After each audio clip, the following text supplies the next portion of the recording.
A warm welcome to studio room number 2. My name is Jonathan Morley, and I'm very, very pleased to introduce you to Anderson.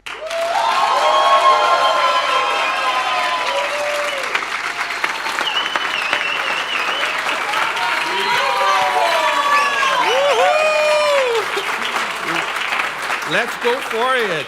Let's go for it. Can you hear me? Can you hear me well? Okay.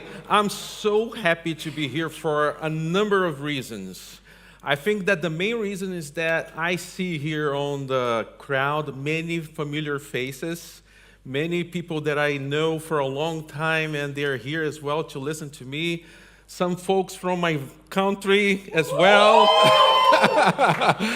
Thank you so much for your support. I'm so glad to be here and present this content that I've been thinking about that for a long time. When I started FinOps and I read the definition, it says that FinOps is supposed to deliver value, but we see costs all over the place. And I was like, okay, how can we do that? Just recently, I was on the Chalk Talk yesterday, right? My friend is there. I felt, very well because nobody knows exactly how to determine value, unit economics, and all of these things. So I've been thinking on this challenge for a long time, and hopefully at the end of this presentation, I will give you an introduction on how to solve this problem. How can we, in general, in the FinOps community, can measure value in an effective way, and more than that, in a way that we can compare with each other, benchmarking. I'm Anderson Oliveira. I'm a consultant from Timestamp, located in AXA Global Solutions. And a little bit of a disclaimer that I need to do. Everything I will say here are my opinions that don't necessarily commute with the opinions of my employers, okay? Okay, so let's keep going. Is it possible to have one simple KPI, just one, that has in it both business value and budget adherence?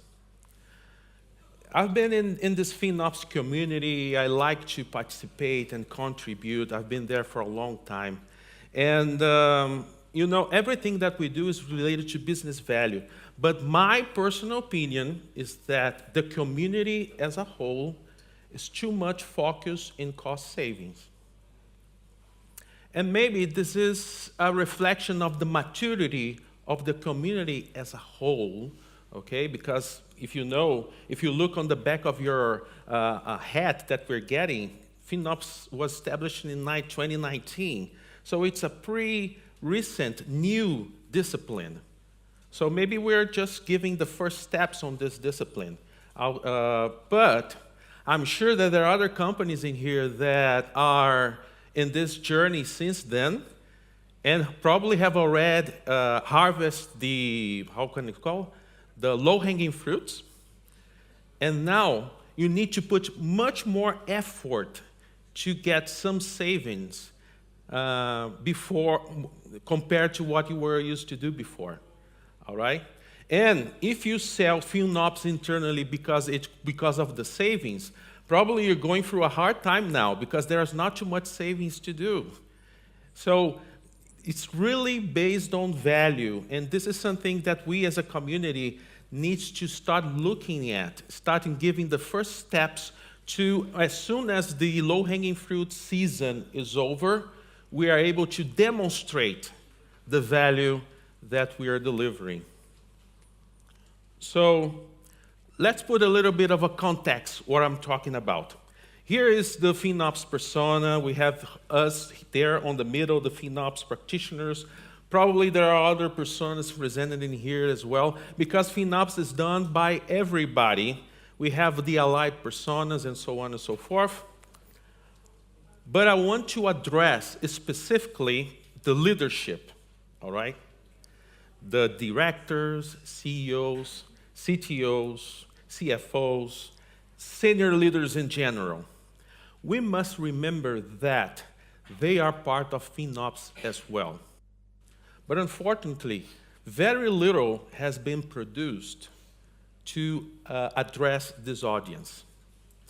And everybody here may agree with me, maybe not, that they are the main force that drives the company that we work for. They are the leaders.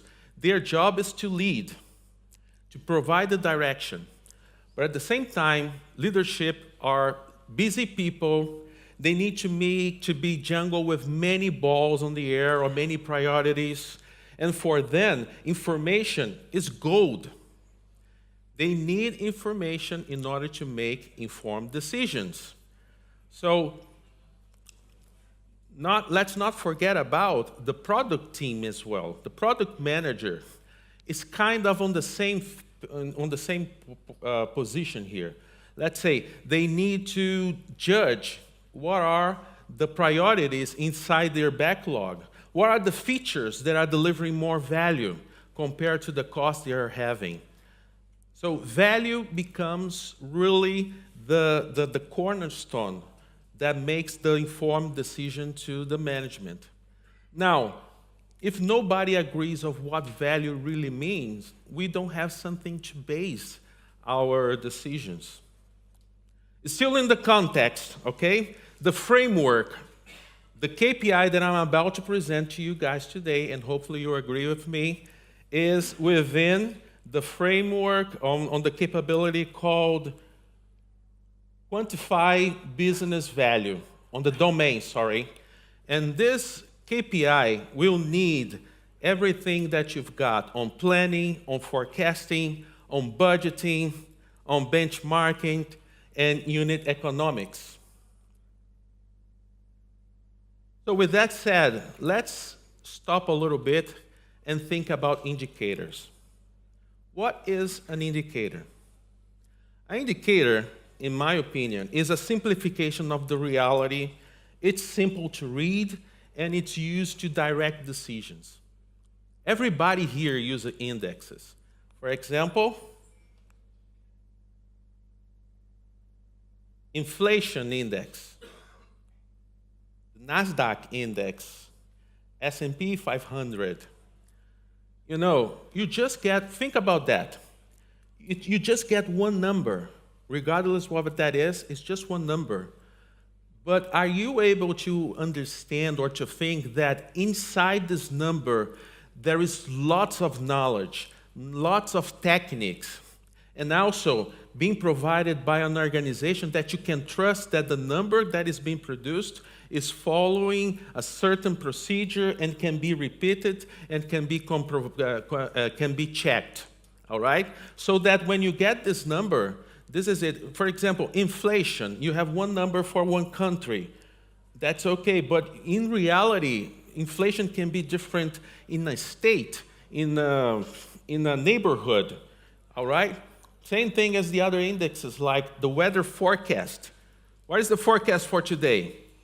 All right, it's rain, temperature, it's just one number, but the amount of complexity that is behind that is unbelievable. EBITDA and return over investment, those are examples of indexes. And that's how we should treat indexes. They are not the truth. They are a simplification of the reality so that you can make decisions based on that. That gonna be right decision? Is it, for sure you're gonna take right decisions based on that? That's where the art comes, okay? The techniques finishes on the moment that we generate the index, and then the art comes, what you're gonna be doing with that. So with that said, can we have a FinOps indicator that encompasses business value and budget adherence? That's what I'm here for. And I want to introduce to you the Cost Performance Indicator, or CPI. The CPI helps organizations assess whether their cloud spending aligns with the value delivered. It will be simple as that. CPI equal 1, you're delivering the value you're expecting. Above 1, you're delivering more value than you were expecting. Below 1, less than what you were expecting. Just simple like that. Inflation positive, good or bad? Inflation negative, good or bad? Everybody will say, well, it depends, right? Here's the same thing. Maybe below 1 is not necessarily bad, and above 1 is not necessarily good. So, but this is what it means, how you interpret. If you get to your CTO or CEO, your senior leadership, you just explain like this. And then he said, how do you calculate that? I will show you how to do that, but you don't necessarily need to show you that, all right? They just need to trust you that you're doing the right thing. So let's understand the CPI. Where does that come from? I didn't invent that. CPI is a cost performance indicator. It's an earned value management. Earned value management is a project management methodology for objectively measuring project performance and progress, and for forecasting project outcome. I'm sure that there are many project managers, colleagues in here in the room. You must have heard about CPI before. And when we are taking Project 101, they say to us, okay, what is the difference between process or operations and project? And they say, oh, because one is time boxed, the other is continuous.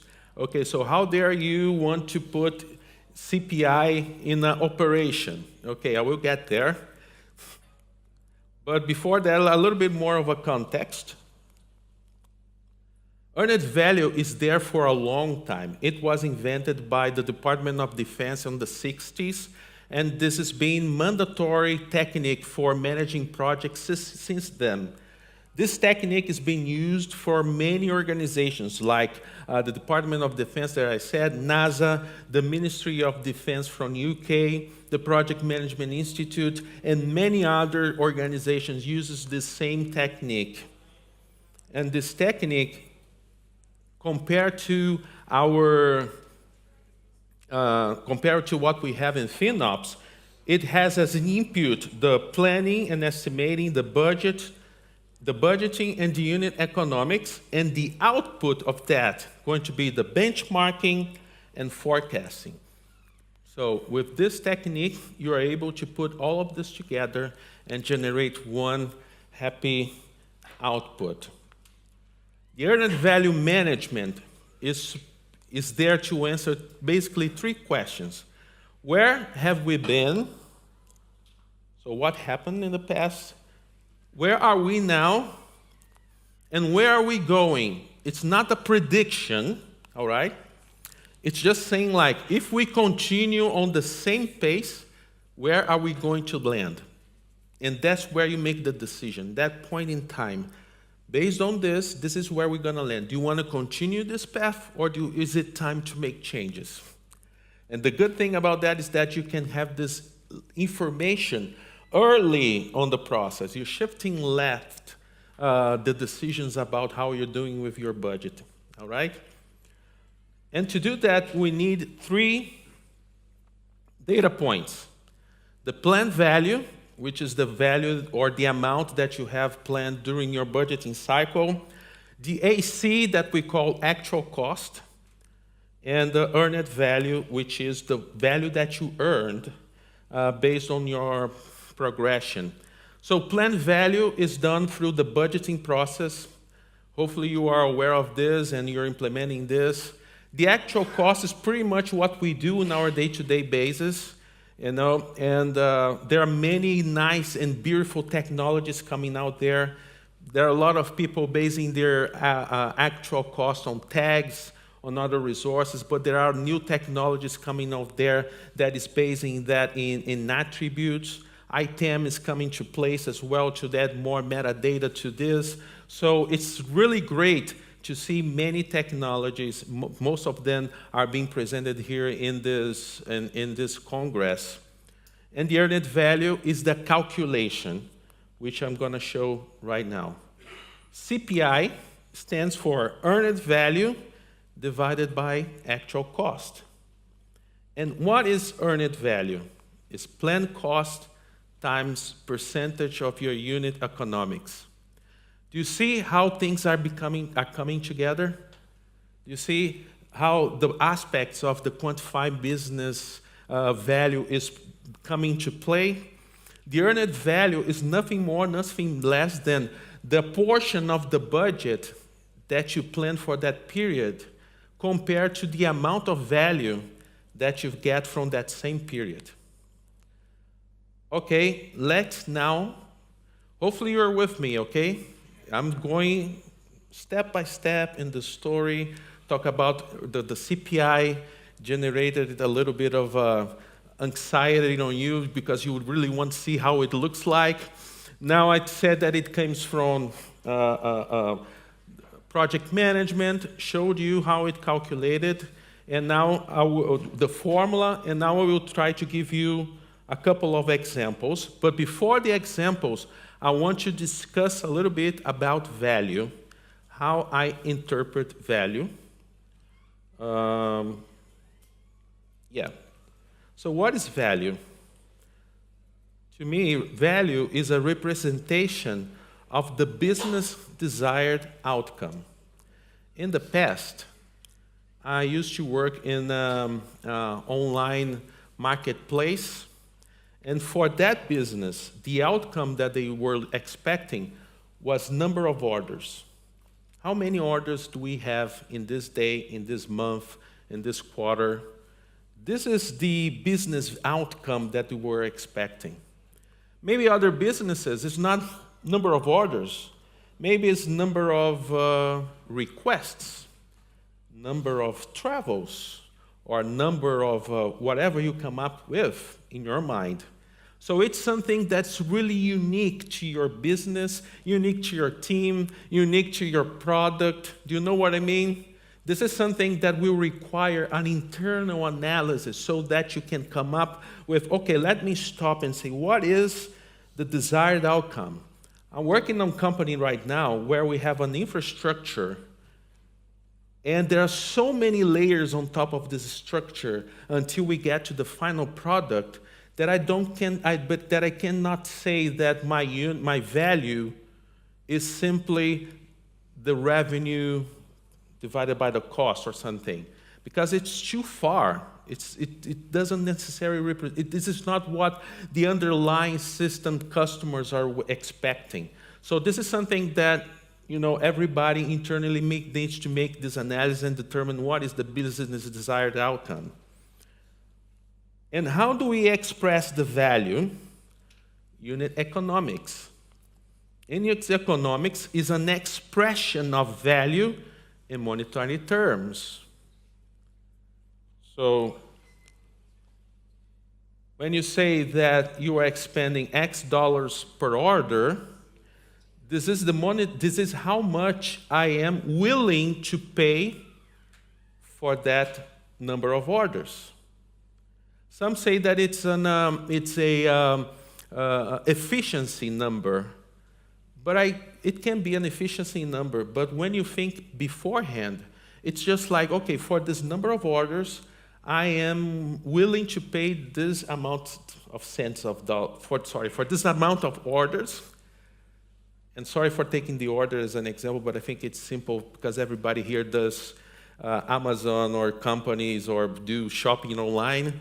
So number of cents per order is really the expression of what that business is looking for. So how to connect this to the planning and budgeting cycles?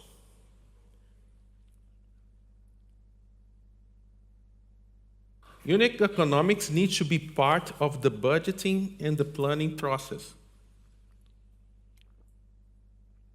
Let me give you an example, how it looks like. Hopefully everybody can see. It's a simple spreadsheet. Columns, you have the months of the year. And suppose that your cloud cost is 100. 100 what? Dollars? No, probably 100 bars of gold, probably. But let's say, just for simplification, you're spending 100 units of monetary units for some. every month, just to make the calculation simple. What I am proposing is that during the planning cycle that for this situation, and normally on the business, happened on the prior year, maybe you started in August, September, or maybe July. But in that period, instead of just estimating how much you're going to be spending on cloud, you also estimate what you expect of value. In my old example of orders, I expect to have 200 orders per month. Simplification, okay? I know that there may have seasonality, yada, yada, but 200. So what will be your expected unit economics? 0.5. So with this in hand, you have budget, you have value, and you have your expected unit economics. You can break this down in many levels as you can, and you see efficient. You do this for the entire organization, you do this for team by team, you do this by organization, you do this by product, you can do this by feature, whatever breakdown you have on your company and you feel is right to break it down, okay? Then you set up, what is that? Even from a product perspective, you can see what is the value that each product wants and put it in here. For example, a microservice that is responsible to generate orders, maybe that one is the order, but the other that is responsible to do the checkout, maybe you want to make their cost by checkout items, all right? So you define what is the value for each one of the areas. And then you have the expected business unit economics. So again, the unit economics is how much you are willing to pay for the expected value or business outcome. That's the catch, how much you're willing to pay. Now you maybe start grasping, right? If I'm willing to pay this much and I'm paying less and getting more, am I having value? Probably yet, right? But if I am spending less, but I am getting less value, in which degree is acceptable? That's what the complexities and the beauty of this technique that it tries to understand and to respond. So let's determine that. How do we get there? 3 steps. First, get your actual, determine your actual unit economics of the period, then your planned unit economics, and then multiply by the percentage by the budget amount for the same period to obtain the earned value. Let me give you an example here. Sorry for those that are on the back. You can take a look at this on YouTube later to see the pictures, the one that are here on the front, a privilege. But I put here the number of months in a column and the budget, that was that same one, 100, okay? And then I put here on the graph, the second column is just a cumulative number of the budget in that period. Then you have a straight line. It could be another shape because of your seasonality, but for the sake of an example, this is what it is here, okay? Then you make the calculation of your percent complete. What is that? The unit economics that you have defined on your budgeting period, all right, divided by the much that you do when you're measuring, you're taking the measure. So how much you expected for the month, let's say in this one on the month of May, and how much you really did on the month of May. Divide one by the other, you have a percentage. This percentage is above 100% because I'm getting more than I was expecting. And if I do cumulative, the red one is a representation of the cumulative way of the of the planned value. Now, suppose that I have an actuals that goes like this. okay? The yellow line doesn't look to the numbers because the shape of the curve shows you that because the yellow line is below the blue one means that you are spending less than your budget, right? Do you agree? Are you with me? Yeah, not so to see if you're with me. Yeah, okay, good. Now look at this. Our CPI here is 1.81, and the cost variance is not necessarily how much you save from the budget, but the much comparing to what you earned. Because for that amount of cloud cost, you obtained more value than you were expecting. This is the earned value. This is how much you earned. Not only a comparison between actuals and budget, but the value of, or the amount that you calculated for the value that you were expecting. But I think that the second scenario is more interesting. Suppose that we have the same thing that we had before, but the percent complete is different. All right, they are running below 100%. So when I draw the lines here, the actuals and the blue line, which is the planned value, is exactly the same. The budget amount is exactly the same. You would say that, what? We are under or over budget? Can I hear? Under. Will your boss be happy with you? Absolutely. You're spending less than what you committed, right? But what about the value? I am delivering less than I was expecting. So actually, I am not under budget.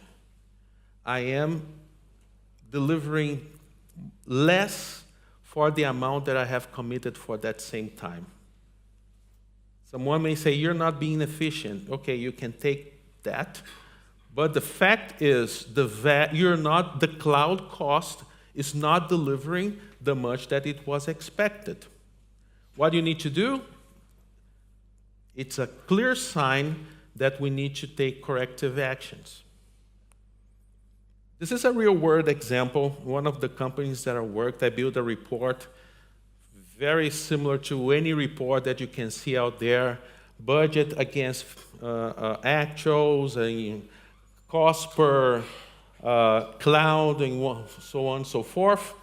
But I put there on the middle one big box indicating what was our CPI, all right? In that moment, we were comparing using number of orders, which is the example that I'm constantly using, to determine the value. And in this situation, we were slightly close to what was expected for that same period, all right? So this is an example. It's a real report. I need to put some boxes in there. Because what is really matters is how this should be showed to the management. This very report I was sending to the directors and to the VP of infrastructure. Okay, so the key takeaways. I'm getting to the end of this presentation, and then I will open for questions. So, build a sound budget plan that contains how much you're spending, you expect to spend, but also the value that you're looking for. Understand your unit economics. Call a workshop, meetings, whatever you need to do in order to determine what is the value that you're expecting from your cloud expense. Then understand how CPI works. I will show you in a moment a couple of materials that you can use to go deeper on how to calculate this, but basically it is what I showed here on this presentation. And the earned value is a snapshot, all right?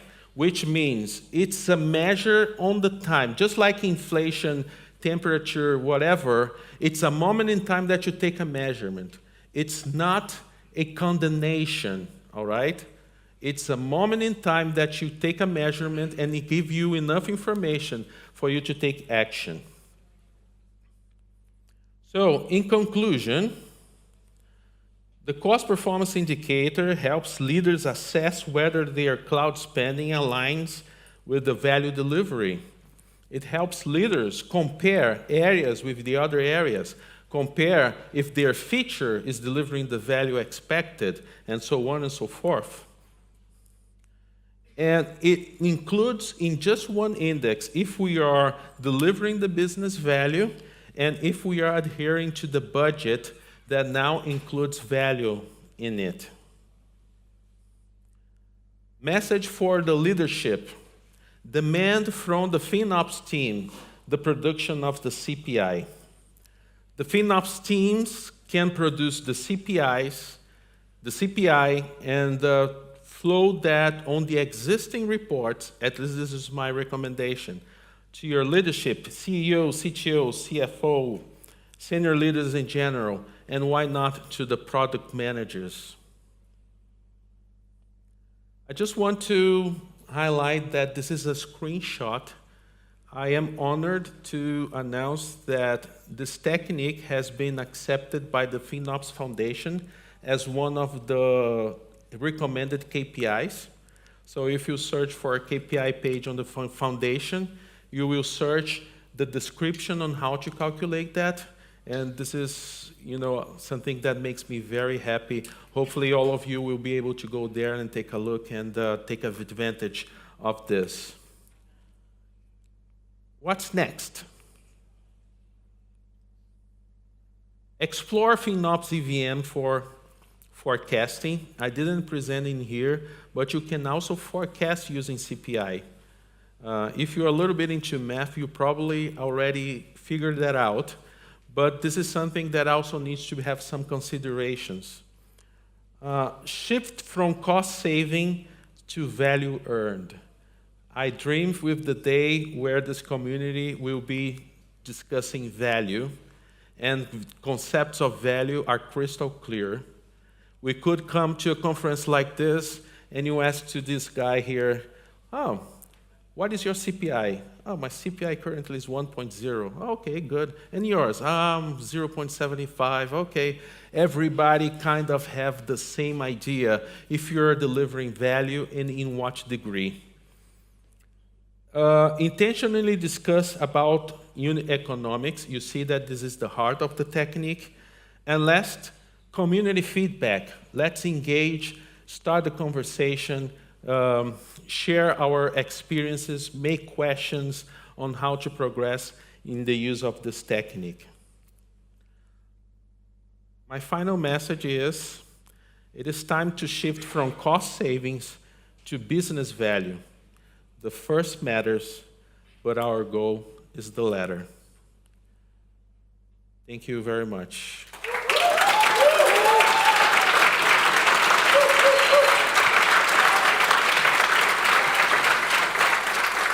So I have for you, this is Jonathan in the very back of the room. I have bad news, then good news, then good news, then bad news. To start, I'm trapped in the back of the room, which is the bad news. The good news is that means the room was full. Other good news, I have a microphone that I can throw at your heads for Q&A. It's called a catch box. It is soft and does not hurt. And the last piece of bad news is I don't play sports. So whoever goes first, be ready to catch. Hands in the air, and I will get this tossed over the wall. Who has the first question? Any questions, anyone? Yeah, ready? You can hold it right up to your face, they'll adjust the volume. First of all, amazing presentation. I think I can speak for everyone that a lot of value, you have provided us a lot of value. Thank you so much. So, one question. I was thinking, sometimes it can be difficult if the business is not engaged in FinOps yet. I was thinking, instead of using a unit economic KPI based on business, we could also apply this technique to a unit economics KPI for cost optimization, for example. If we think on the unit price per virtual core in a cloud, and you do this, you could also measure the earned value of a FinOps team, for example? Have you thought about this kind of? You know, your idea is pretty much aligned with what I've been thinking for a long time. For organizations where the infrastructure is very far from the end where the revenue is done, how to demonstrate value, all right? Especially on companies that are doing lift and shift or moving to the cloud. How do you say that the increase of expand on cloud is paying the value that you had before? And maybe one question, maybe one answer could be this. In the past, I was paying, although I was paying less, I was paying this much per core, but now I have much more cores and I'm paying less. So I am adding to the company much more compute power than I had before. So this is the value, all right? Of course, you will need to tell the story to the one that you're selling this and see if they agree or not. But that could be one path, all right? I didn't try that, but that's something I've been thinking as well, and probably going to be trying that and see if it works or not on my organization, where the underlying infrastructure is very far from the units that makes the revenue. In essence, I think you could summarize it as do more with less or do more with the same, no? Something like that. Exactly, exactly. Thank you. Thank you. Yeah, just throw the ball. I mean, the code, the cube. Amazing presentation, really, like so much value. Thank you. So thank you. Do you think the current tools and technologies in FinOps allow you to see value in unit economics in the cloud? Tough question. I think that there are two main factors that influences in this. First, your ability during the budgeting cycle to determine the plan amount per period and the expected value by period. That would be one thing. The second thing is how accurate are you able to determine your actuals, right?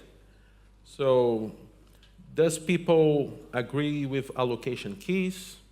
Are there other ways for you to calculate this actual based on usage? Is there a more scientific way for us to do that easier than using tags, for example? So those are the two main aspects, in my opinion, that may be going to be a barrier to implement this. Now, as long as you have these three data points that I mentioned, the actual cost, the planned value, and the earned value calculated based on unit economics, you are able to do CPI today. All right, so that's what I would say. Thank you. While they're shooting there, the second QR code is a link to my blog post where I did an extensive paper about this earned value. So if you want to go there and check it out, it has on the FinOps site a summary, but in this one has the complete paper, 15 minutes of reading. So if you're problem to sleep, that's going to be a very good option for you. Who doesn't Either fall sleep or asleep to nightmares. FinOps? Muito obrigada. What kind of FAQs or pushbacks do you get from executives or product owners when you talk to them about CPI? All right, so let me compare with the best case scenario. As I said, I was driving this presentation to leadership. In my opinion, humble opinion, the leadership are the ones that should drive the value and determine what is the value based on their vision to the organization, all right? This is the dream place, and then we, FinOps people, will figure out how to quantify that. Now, you want to sell the idea of CPI to them, all right? So I think that the first thing that you could do is to show them that you start with the simple budget against actuals, all right? Then you do your own job. Actually, this is what I do. My strategy is when I try to convince someone, I don't expect someone to tell me what is the index. I just come up with something that I think that it makes sense, and I just throw on the report and just see what happens. Just like throwing a bomb, and just see what happens. This is how I do. And then I ask them, wait, what is this number here? And then, oh, this is how best you're doing. So if it's above 1, you're doing good. If you're doing bad, you're doing less. Oh, and then I show, his organization broken down, and the ones that are below 1 are red, and the ones that are above 1 are green. And then, this area is good, this area is bad. It seems that leadership is very, I wouldn't say dumb, but they like to see colors, green and red. Green and red. Oh, green, good, bad. Why is this bad? And then I ask, and then I ask feedback, and they come back. So how do you calculate that? So maybe you could use that other thing and say, okay, that's fine. I will do that next month. I'll give that to you. So it's a kind of psychology mixed with you trying to insert some things and showing to them that value of the earned value kind of thing. So what will he or she will get out of you informing that number? I think that this is the best way that I would do that. We still have time for 1 or 2 more questions. Perfect throw. When you agree to some kind of business value with the team, how do you gather this information at the end? What do you think is the best tool to gather this information? Because I can imagine that sometimes it's not so easy as to download from the dashboard. What's your recommendation? Excellent question. The best way to do that is that you are in the meeting where this decision is made, so that you can do this very question. Okay, I like this value. This value is like, how can I obtain that? Right? And then they say, oh, you need to put the finger, no, sorry, it's not a good one. And then you continue the negotiation until you get something that say, oh, okay, maybe if I could, that happens to me once time. They said, okay, I will put another meter on Grafana so I can start capturing this metric, and then I can capture this number for the calculation and say, okay, that's a good thing. Let's call the product manager to prioritize this feature. They added that on the monitoring, and then the number was done. All right, so I think that the best answer for your question is be part of the decision making on to decide what the business value going to be. Not that you care about what is the business value. It's just for you to be sure that you have means to quantify that. Any burning questions? One more? Please join me in a colossal round of applause for Anderson.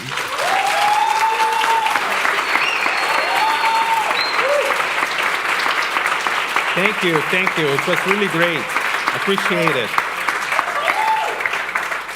Hey everyone, producer Andrew here. I hope you enjoy this video as much as I enjoy sharing all of these amazing FinOps stories, best practices, and expertise. Please take a moment to like, subscribe, click the notification bell, and leave comments and questions for our speakers. Check out more FinOps X content on our YouTube channel.